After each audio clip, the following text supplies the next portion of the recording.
Hello everyone.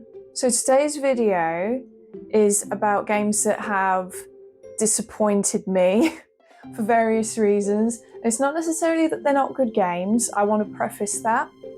It's not that they're not good games, it's just that I played them for a bit and realised that they're not for me for one reason or another. They're games that I still have the physical copies of, so they're ones that I'm going to be selling. And yeah.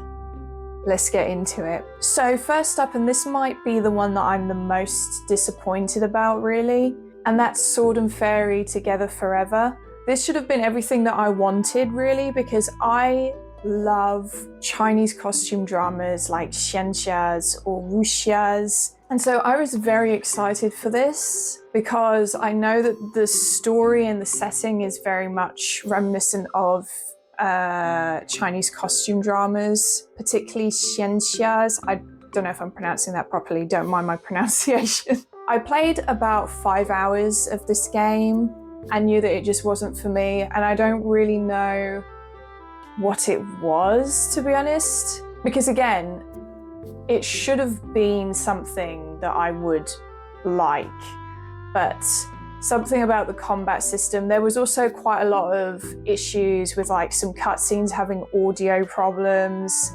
and weird performance dips here and there and strange things going on, which was also very disappointing. If you watch my videos, you know that I love JRPGs, and this is a Chinese RPG. So it's definitely got its own style. It's definitely different to Japanese RPGs. And I don't know if it's just that I need to get used to the Chinese RPG style more, or what it was. But outside of like the audio issues and the performance problems that I was having every now and then, and like for some reason the environments were quite blurry. I don't know if this is a common thing that people have been talking about with this game, but that's something I noticed. That in itself wouldn't have bothered me though if the game itself was really, if I was like really enjoying the game itself, you know? I just wasn't really vibing with it for some reason, and I'd like to give it another go, but at the moment, yeah. I tried playing this, when was it? It was like 3 months ago I tried it. Yeah, I was just very disappointed. It's not necessarily that it's not a good game, I think it's just that it's not really for me, maybe. Maybe, like I said, I just need to give Chinese RPGs more of a go because they are different to JRPGs and Western RPGs, obviously. So yeah, I might give this game another go and maybe I'll like it, but it did disappoint me. The next game is Rune Factory 5. I don't think this is like a weird opinion to be disappointed by Rune Factory 5. The performance for this game is really bad. I mean, I started playing it, I got maybe like 1 hour into it and was like, I can't do this. I think if you have a Switch 2 and you try playing this on the Switch 2 instead, I think it fixes a lot of the performance issues. But if you try playing this on the base Switch, it's not a pleasant experience. Some people say that they can kind of get over the performance problems. Even for me, who isn't that bothered about performance, it's just not, yeah, I can't really be dealing with it, to be honest. I feel like there's like a line of, in terms of performance, that I'm willing to put up with, and this unfortunately kind of crosses that line of like, okay, I don't feel like this is really acceptable. I love Marvelous and I really love Rune Factory games, and I do want to give this a try in the future at some point to try and play through it properly. But yeah, I mean, I think a lot of people were just very disappointed by the performance. The way this ran on the Switch is just not, it's not it. So yeah, I can't really comment on the game itself too much because I only played like 1 or 2 hours of it before I decided, no, I'm gonna have to stop. So yeah, this is mostly literally just about the performance. I can't really comment on the game itself. It's probably a good Rune Factory game outside of the performance. So yeah, if you have played Rune Factory 5, let me know in the comments if it's a good game and you think it's worth me really pushing through the bad performance on the Switch, because I don't have a Switch 2, so it would have to be on the Switch if I played it properly, you know. But yeah, let me know what you think in the comments if I should push through or not. The next game, you might think I'm rage baiting with this. I am not rage baiting. This is just, personally, I don't think this is a bad game at all. This is just, I'm realizing that I just don't think I love this franchise anymore necessarily. It's Animal Crossing New Horizons. I don't know how people are going to react to this, okay? I'm not trying to be different or something. I grew up playing Animal Crossing Wild World, and I still have a lot of nostalgia for that game. So even in 2025, I still play Animal Crossing Wild World from time to time, and I also played New Leaf on the 3DS. And New Leaf, in my opinion, was a big improvement in a lot of ways over Wild World. There was a lot more things to do. I mean, obviously it's graphically better, but that's kind of, I don't really care about that, but it's, there was a lot more things to do. They'd expanded on the whole Animal Crossing formula a lot with that. And they have expanded on the Animal Crossing formula in some ways with New Horizons, but not in the way that I kind of wanted them to. And I knew this about the game before I got it. So in retrospect, I probably should have known that New Horizons wasn't really for me.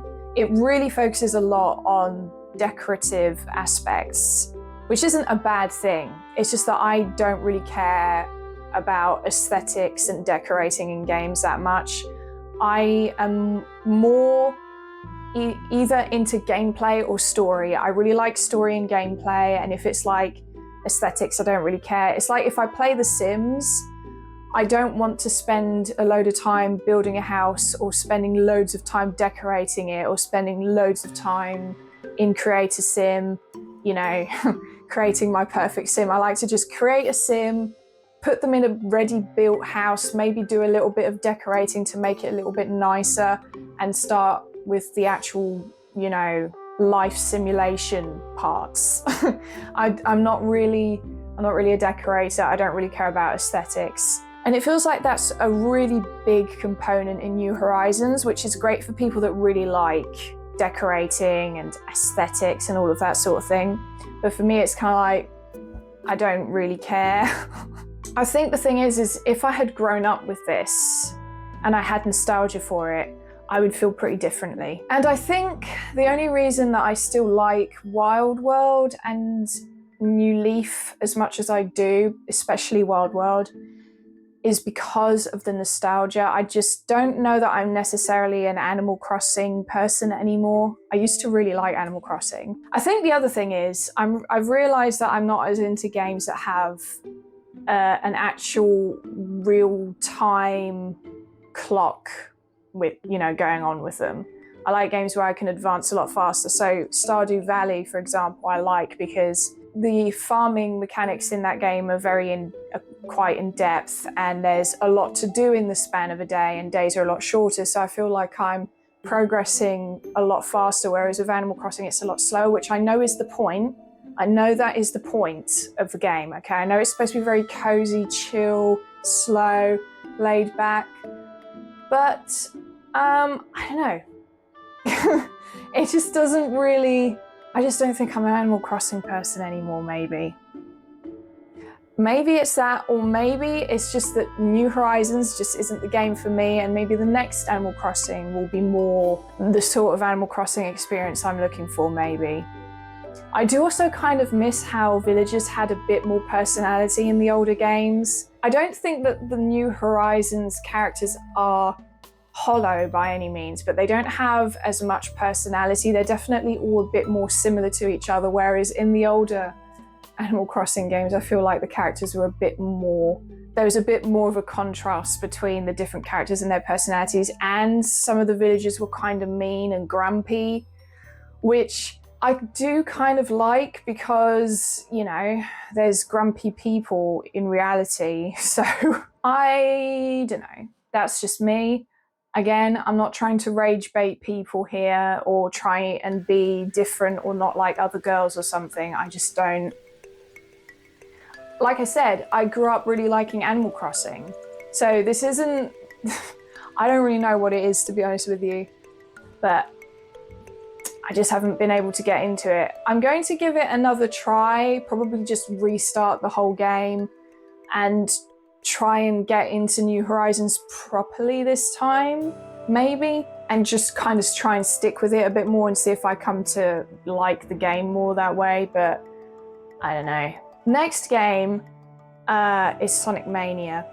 Now, I kind of bought this assuming that there was no way I wasn't going to enjoy it. And it's not, again, the thing with this game is it's not that it's not a good game. It is good. I just don't think I'm a 2D Sonic person, which might be weird. The only 2D Sonic game that I've played and I like is Sonic Rush Adventure on the DS. The others have all been 3D Sonic games, which I know is a bit of an unpopular opinion, I think, because 3D Sonic games historically have always been kind of bashed by the community, I think. And I do understand why, because I do think that a lot of the 3D Sonic games, at least up until recently, have been a little bit not necessarily too great. I think it's the momentum-based mechanics or whatever you want to call it, because modern Sonic is a lot faster, which is the whole reason some people don't like modern Sonic or 3D Sonic as much.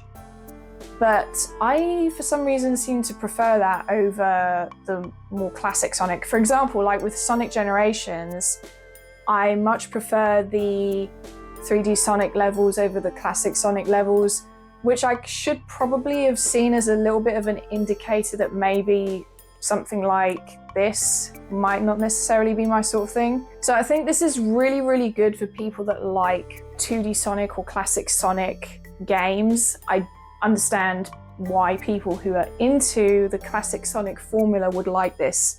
I guess I'm just not really into the classic Sonic formula, unfortunately. This, again, isn't rage baiting. I'm just being honest with you. And it's not that I don't think any of these games are bad. Wait a minute. It's not that I think any of these games are bad, it's just I recognise that they're not for me, or in the case of Rune Factory 5, that would probably be for me if the performance wasn't as bad as it is on the Switch. I might try some of these games again and see if I can get into any of them, but yeah. If you're upset by any of these opinions I have, I'm sorry. My intention wasn't to upset anyone. I just thought this might be kind of a fun idea. But anyway, thanks for watching, and I'll see you in my next video. Bye bye!